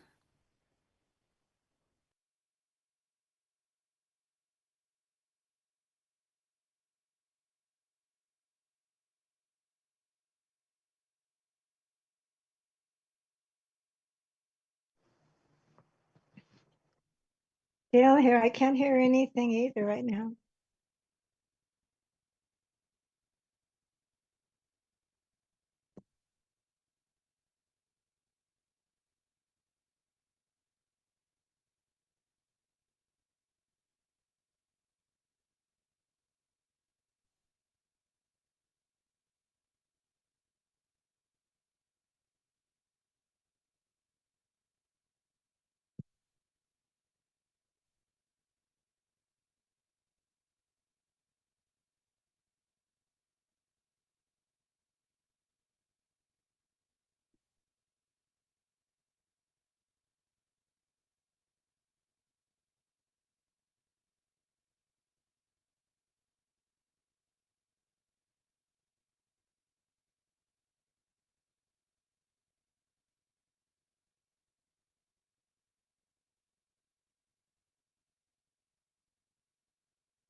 Yeah, it died on me, man.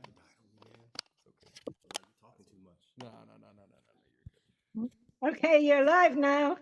We live. Uh-huh. Oh, the green. There you. I got. We good. Yep. All At least right. I can Okay. I All can hear right. you. All right, all right. So, okay, so Ron had he had a aha in the question, I believe. They can hear him now. Okay, awesome. Thanks, Armando. Thank you. Appreciate it. Come on, come on. Let's clap it up. Let's clap it up. Let's clap it up. Yeah. Hey, go to him. I'm messing with him every day. You know where I'm at. So. All right, go. You Go good? again? All right. So focus on being of service. What are some of the outside services? And I got movers, cleaning services, landscape, Okay. that stuff. So, but what are some other examples of where we can be of service? Okay, and go ahead. Go ahead. Okay. Notaries, Uh-huh. other agents outside of, your areas that you don't service. Okay. They need. Awesome. Okay, that's good. That's good. No, no maintenance. No plumbers, electricians, pool guys, inspectors, all the. Somebody wanted inspectors hired Yeah. selling their home because they want to fix things prior to. Yeah. So appraisers, sometimes appraisers they want prior to. Right. So Right. That's a great question, man. Good. Good.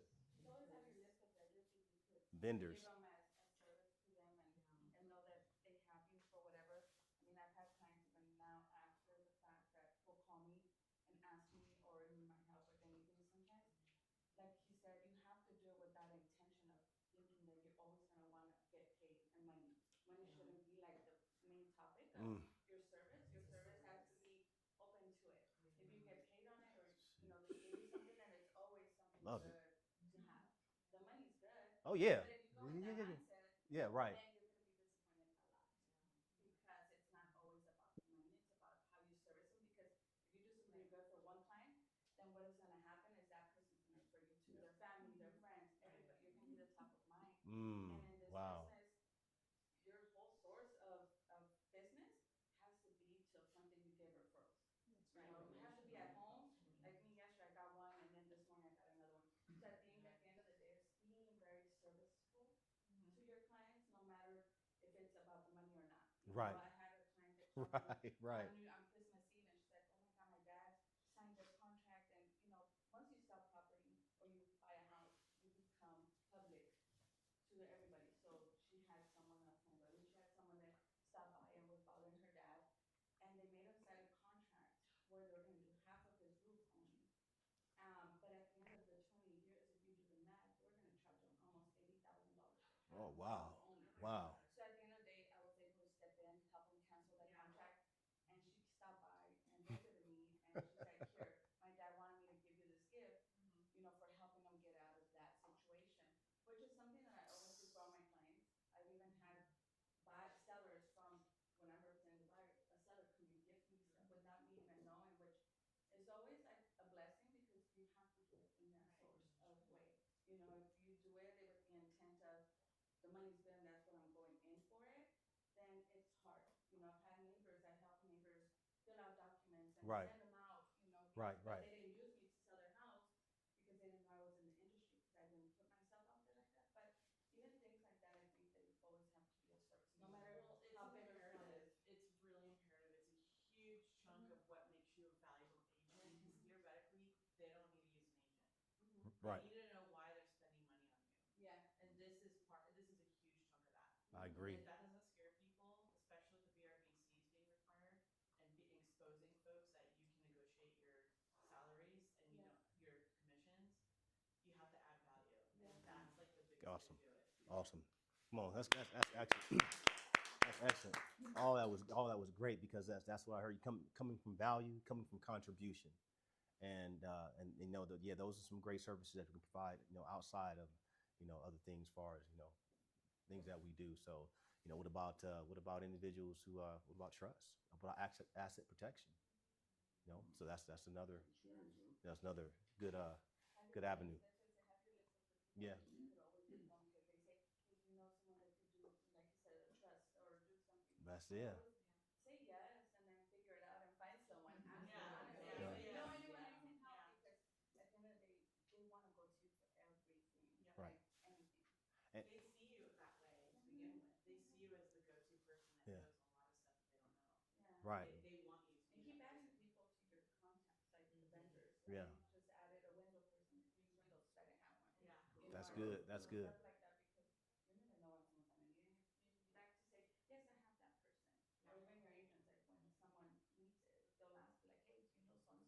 get Right. the person next to do this. You always have to be, even if they're your competition, you always help everybody out. Yes. Because at the end of the day, I've had agents outside of Keller Williams or even other offices that because they see that I go everywhere, Riverside Center, everywhere, Wow. they refer me people because they don't want to go that far out. So you always have to be open-minded. Hey, girl, all right, all right. I love it. I love it. Thank you all for the feedback. No, it's great. And just before we go on, one of the, great conversation I like to have with my sellers. If I get anyone that's a homeowner, right, they don't necessarily have to be a seller, but if I'm doing some door knocking, and I know that they're a homeowner, I got their no name and phone number, no email address. Of course, I know their address because I'm at their door. I write it down prior. And so, and if they don't have any type of real estate need, at the moment, what I'll do is I'll look up on title and see if their home is in a trust. And if their home is not in a trust, then that's another conversation I can call and have with them. Say, hey, and I was looking at your property profile and I noticed that your assets are not protected. And some of them like, you know what? No, I've been thinking about doing that. And so that opens up another door to come from contribution and value, so we can help later on down the road, right? So yeah, so just some good little things like that. But that's great. All right, so let's go ahead and move on. All right, so we did that already. All right, so, all right. So here now, so we're gonna go ahead and move on to recognize your role as a fiduciary for clients. All right, as a fiduciary for clients here. So we have functionary versus fiduciary. So we learned how important it is to maintain a mindset and being of service. So it reaches. So let's imagine doing business, with a company, for example, a car repair company that doesn't really care about your needs. So imagine doing business with a car repair company that doesn't really care about your needs, right? And they just focus on getting the job done and focus on getting paid, getting the money. And they don't build a relationship with you or stay in touch, doing the job or after the job. They just want to get the money. They just that's all they want to do, bam, and get it done. Don't want to build a type of relationship at all with you at all, period. Now imagine let's doing business with a different car repair company, one that listens to you, one that anticipates your needs, helps you make decisions, educates you on the entire process, acts like a partner in the process, keeps you updated on the status of the work, and even follows up with you after the job. What is the difference? What is the difference? One cared. I love it. Point blank. One cared, one didn't. The first company is acting as a functionary. That's the first company. The one that really doesn't care about you. They just focus on getting the job done and focus on getting paid. They don't even want to build a relationship. That's a functionary. Okay? The second company is acting as a fiduciary. Your role as a respected and successful agent is to be a fiduciary. It's the one that cares about the interests of your clients. Putting their Customer, client. All right. Putting their needs before our needs, right? So we want to, it reads here in The Millionaire Real Estate Agent, book by Gary Keller. He explains a functionary is one who is a specific task relationship is one who is in a specific task relationship with their clients. They do the job, while fiduciary is one that not only does the task of the job, they also are in a high trust relationship with their clients and feel total responsibility of their outcome. So, and basically, we want to be fiduciaries. We want to build relationships, with the individuals that we come into contact with. Because when we build those relationships and come from value, and then individuals are able to, connect with us, are able to really identify with us more there, they feel a sense of belonging, a sense that we care about them, right? And some, of course, you got some individuals that are that want to go to the functionary part of the business. Hey, let's just go ahead and just get the job done. I'll go ahead and get the job done. I want the money and don't want to follow up on to the next transaction, on to the next one. But how would it look? How would it look in your business or in your database if you had a list, if you had a sphere of influence that that you have been fiduciaries with after you close a transaction with them, or help them buy their first home, or sell their home in a time frame that they think they couldn't get sold in, and then you stayed in touch with them over that time. Can you imagine how much business they probably will refer you to, just like you with that individual that what happened, how you got them out of that contract? They're gonna come to you. They're gonna refer people to you. Why? Because you're a fiduciary. That's awesome. Does that make sense? Go ahead. I represented them, I represented the two daughters, and then it's just ongoing. One of the daughters is actually one of my little investors that we buy into the houses and fix them up and everything. So it's always like, at the end of the day, to do it with that intent. Even there was once, like, and just to keep it short, I was doing an open house at one of my listings, and across the street, I saw this lady painting the house by herself, and she looked older, and I was like, I was looking at her, and I'm like, oh my God, but she had that look that I didn't want to approach her because I was so scared that, her reaction. At the end of the open house, I was like, you know what? I'm going to go say hi to her. My husband's like, you should just go introduce yourself, see if she needs anything. We went in there to help her because she was by herself. Her husband would go away, and she was fixing her house to sell. And, we would go in there and say, hey, do you need help? We'll help you. And we would always offer her every day that we were there. And I would send her, I got her contact, so I would text her like, hey, we're going to be in the area. Do you need help? It ended up being, at first, she's like, I have an agent. This is who I want to use, and this and that. But then, and I still did it. Knowing she had an agent, I still did it to help her, out of my way. And I was like, okay. We did it, and it ended up being that at the end of the time that she finished painting the house, because I referred her my dad to help her paint the Right. ceiling because it was too high for her. She ended up giving me that listing, and she gave me her other listing, her other house that she had. I referred her to West Virginia because she moved, and then she referred me two of her neighbors that I sold as well. Woo! Whoa! Oh man, that's awesome. That's awesome. That's awesome. That's awesome. Am I going to get something out of it? Because if you go thinking, I need to get something out of this, it's not going to happen. That's awesome. That's awesome. Come on, look at no, that's good. That's good. And that's just the wonder of this business. Thank you for sharing that. Appreciate that. So, Lisa, next question. So, why would a prospective buyer or seller prefer to work with an agent who presents themselves as a fiduciary versus a functionary? Because they know that agent has their best interest. Right. And they're going to Yes. make sure that they get Yes. the best results. Yes, exactly. And so, yeah, because a fiduciary places the client's interest above others and also above their own interest, right? It's about them. It's about them. It's not about us. And this is something I'm learning really as it's a process. Because sometimes we can get tied, and sometimes we get, we can cling on to, try to cling on to that, and try to cling on to the outcome, but we have to separate ourselves, from the outcome. It's about them. This is their decision. All we're doing is helping them and guiding them and giving them information that they need so they can make a confident decision moving forward every step of the way throughout the process. That's it. All right. Okay. So, quickly, let's see. So being a fiduciary is a big deal. So it says here it's an honor, and as I'm reading this here, it truly is. And the reason why I say that, and the reason why I agree with this here, because individuals are allowing us to come into their lives and share this experience with them. I think about this. I think about a person, who allows me to come into their home. Come into a home that they have for 30 years and brought up their children with and have memories and things of that nature that they gone. And here is, I'm a total and complete stranger, someone maybe that they built a relationship with over the last 30, 60 days or whatever not, but they're allowing me the opportunity to come into their home that they had this long to help them with this transaction. That's an honor. That truly is an honor. And that's something that should be respected. It really is. Or a buyer.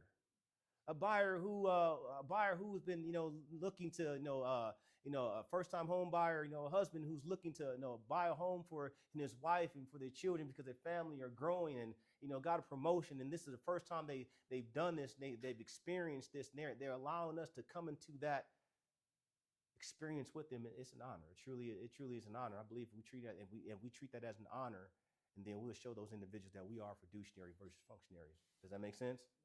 All right. All right, so it reads here. So, so let's talk about examples of how you can serve your clients fiduciary during the real estate transaction. So how can you do that? So how can you serve your clients? How can you be a fiduciary for your clients during the transaction? Transparency in your business, identifying problems with the property. Okay. Okay. Okay. You establish yourself as someone that's going to protect them legally, protect their interests. Protect them legally, protect their interest. Okay, sounds good. No, all those are great. All those are great. Exactly. It goes back to identifying their needs. Identifying their needs. Goes back to the counsel. Goes back to the consultation. Hey, Mr. The buyer. What's a good way to communicate with you? What are ways that I can win with you? What are ways that that I can't win with you? Would you prefer for me to email you if you need to be updated, or would you prefer for me to call you or send you a text? Which way would you prefer for me to communicate with you? How often would you prefer for me to communicate with you? And things of that nature. Explain your boundaries, your outlines. Hey, if when you text me, if you text me today, be assured I'm gonna get you. I may not get back to you at that moment, but I'm gonna get back to you before the end of the day. And so this is showing that you are a fiduciary, that you're really caring about their interests, because people want to know, right? Does that make sense? All right. Throughout the transaction, also just guide them through the steps without going too much into detail. All right. So it reads here. What does that read? Oh, come on. What does that read? Be the fiduciary. I know some of y'all want to be functionary. I know that. No, I'll just play. I'm messing with y'all. Yeah. So be. They were like, I don't want him to come up here again. No. So yeah. So be the fiduciary. So, let's see. All right. Let's see. All right. Reads here. It says, let's see. Divide attendance in group if possible. Instructive. One member. Okay. All right. Noted. All right. Let's see. Oh goodness. All right. Well, let's see. If need be, activity.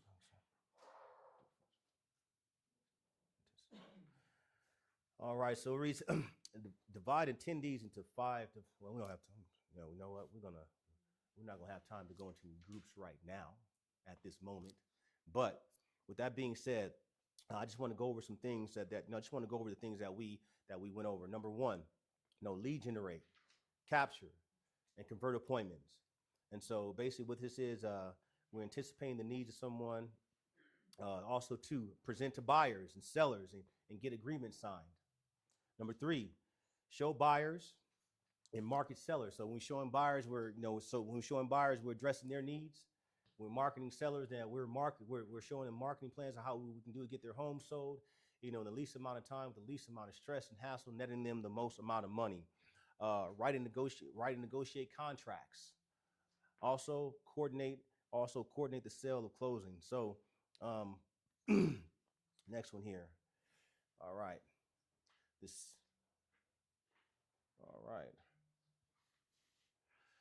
All right. So let's talk about, let's see. Oh my goodness.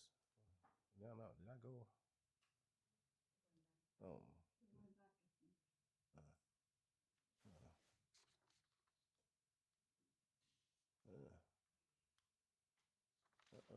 I lost my place here. Oh, there we go.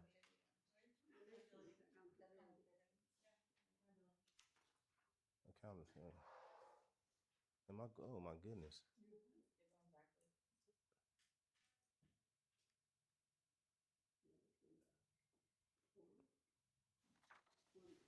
There we go. Okay. All right. Here we go. Okay. Thank you all so much. Appreciate it for keeping me on track. All right. So accountability. Accountable people achieve results others can only dream of. What does that mean to you guys? It's best to have a support system so that you can achieve the goals that you're going for. Say that again. It's best to have a support system so that you have someone that can push you to keep the goals and to achieve the goals that you're aiming for. Awesome. Yeah, it does. It does. Anyone else? Real simple. It's all right. Go ahead.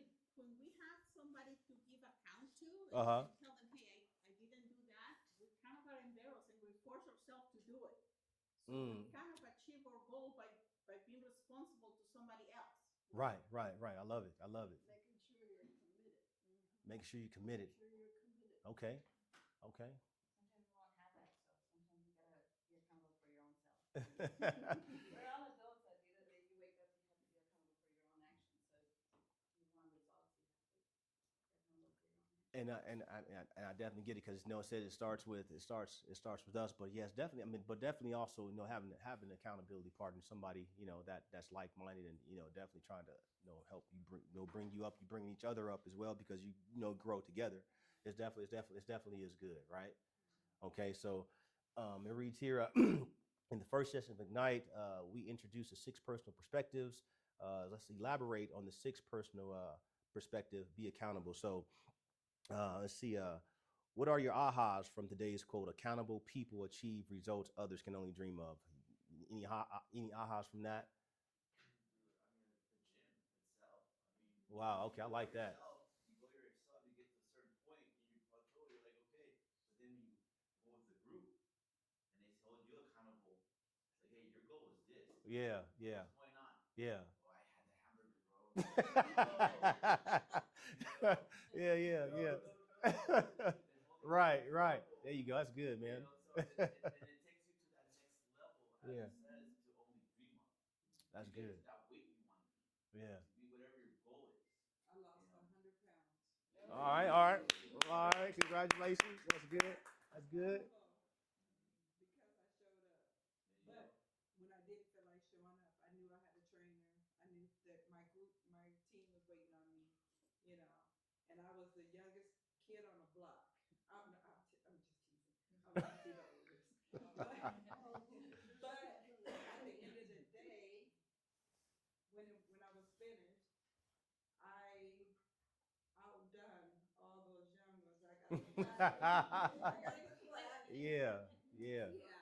So and the medal, and it was just nice. But it was because they held me accountable to just show up.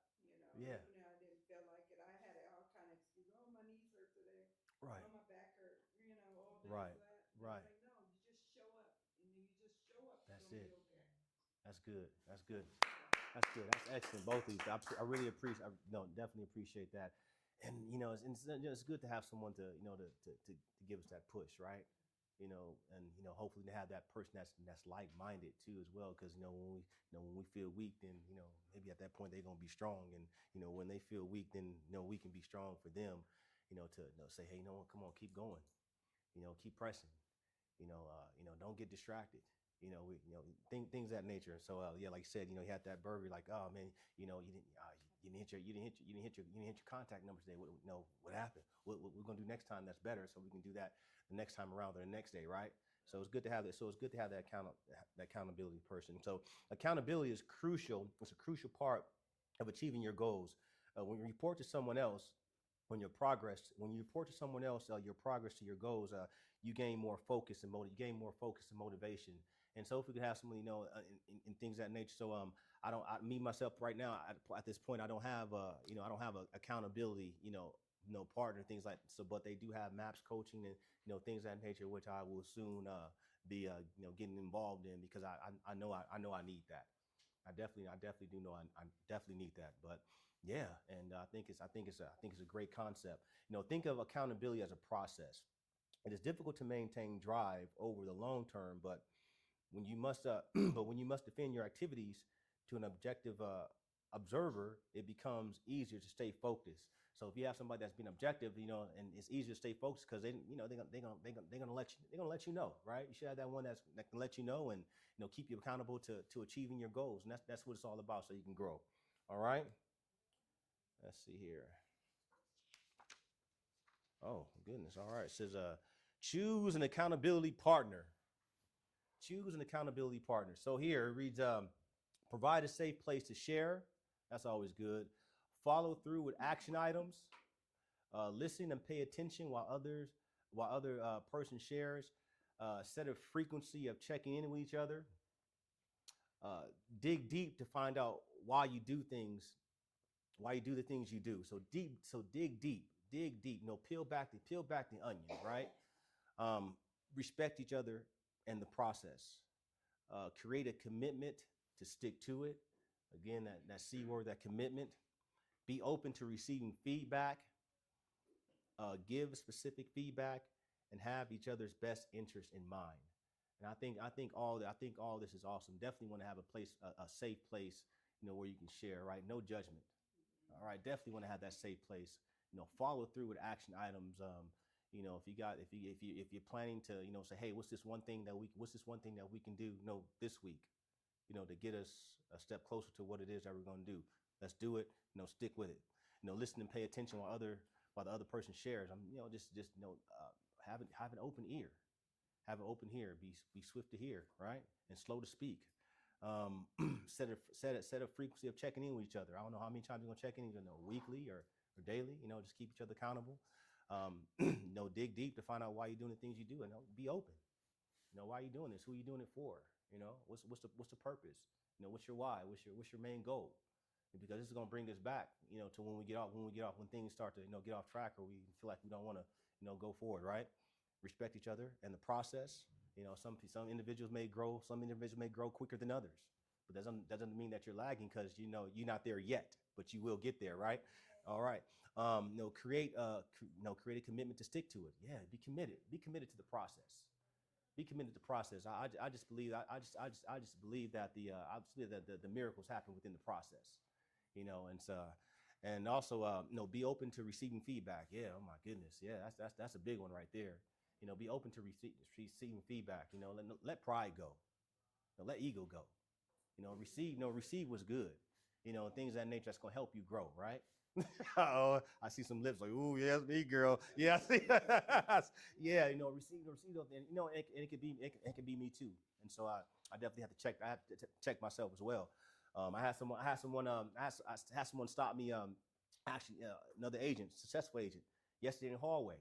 And she stopped. We had a quick conversation, and and she asked me, she asked me about how I was doing and things of that nature, and asked me if I was posting on Facebook. I said, yeah, I'm posting. I just got started posting on Facebook right now. Yeah, so I'm doing it right now. But then she showed me a better way. Something I didn't even think of. And so if I would have let pride and ego, step in the way, like I got this already, then I would have missed, that blessing I have right there that's going to help me to go higher, because she took that time to pour into me right there in the hallway. And so let's be open to receive the things that are good, so we can go higher. Does that make sense? And have each other's best interests in mind. Don't be hating. Don't be hating on everybody. Don't be hating. Congratulate. Don't be hating on everybody. Have each other's best interests in mind. You got somebody gave you something. Hey, you know what? If you want to decide to share it, hey, go ahead and share it. But have each other's best interests in mind, so we can all grow together. That's what I love. That's what I love about this Market Center here. I believe that we have each other's best interests in mind. Truly do. All right. And let's see here. Choosing. Y'all want to choose an accountability partner, right? No, you can go ahead and get to that later. All right. Choose an accountability partner. So yeah, find yourself an accountability partner, someone that can help you stay accountable, to reaching your goals. Let's see, next part here. All right, success system tracker. All right, wow. All right, so in the first session, you're introduced to the success system. Now, you have a tracker here. So the tracker, you're gonna, this is your participant guide. So another method to keep you accountable. And so, number of conversations. And I believe they have something in Command that can help you track those things. I forgot how to find that, but number of conversations, contacts added, handwritten notes, all these different type of things. As far as trying to hit your goals. How many contacts is going to take for you, or a two-way conversation going to take for you to have to get that one appointment? Track that. Track that over time. And then how many appointments are you going to have to set within that week, and how many appointments are you going to have to have in that month, and out of that month, how many contracts is going to be written. Track those things. Track how many people that you add in your database, each month. how many doors, if you go door knocking, how many doors have you knocked on, a certain day or a certain week? And, and within that time frame, how many people did you talk to, in regards to those doors that you knocked on? And out of those people that you talked to, how many contacts did you get from that? Track those things over time, because that's going to help you stay accountable too as well, if that makes sense. All right. Every top producer knows exactly how many people they have to talk to make XYZ amount of money. That's Any top producer you talk to, they're like, I know I have to knock on this many doors, this many people, those are conversations, and that's how they track it, because their goals are maybe 500,000 for the year. They're like, I know I have to do XYZ. So. No, solid. That's good. No, it's right. All right. So training gets better with feedback.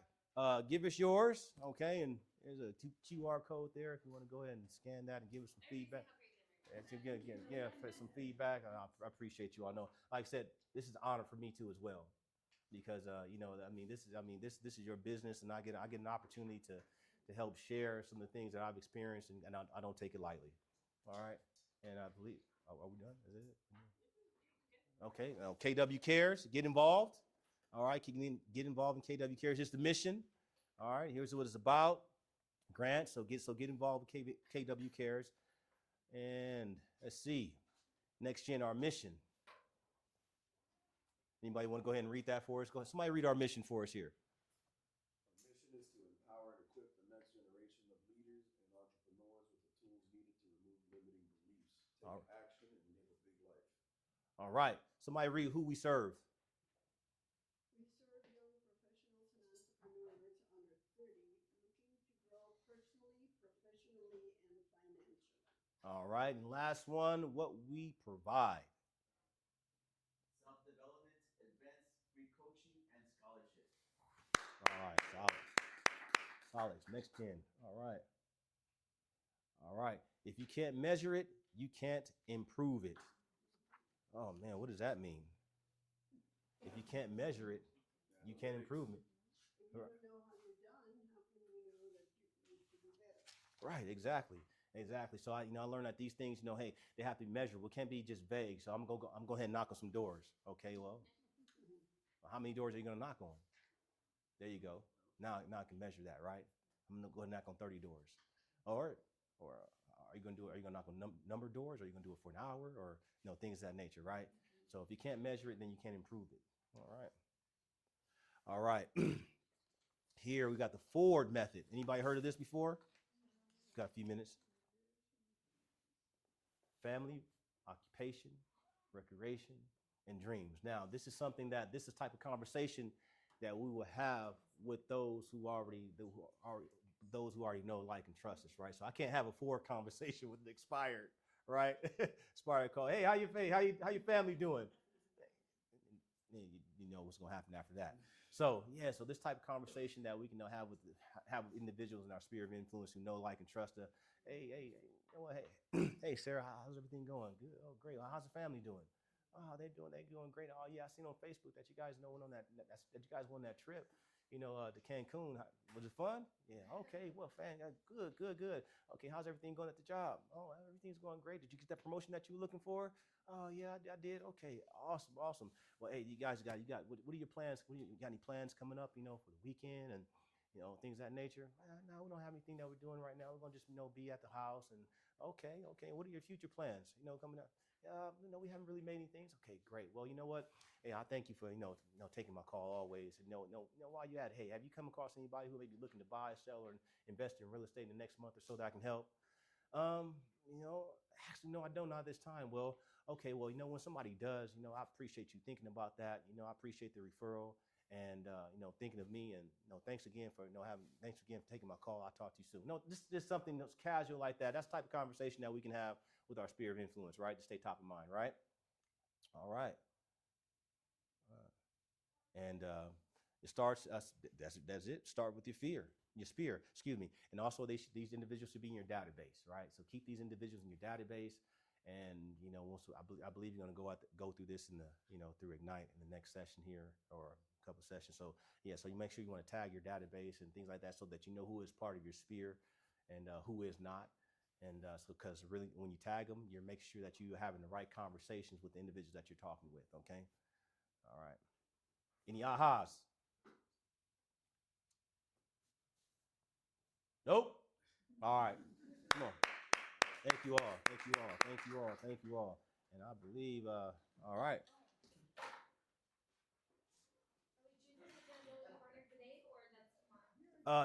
We can go ahead and choose accountability partner. We can go ahead and choose accountability partner today, right now, at this moment.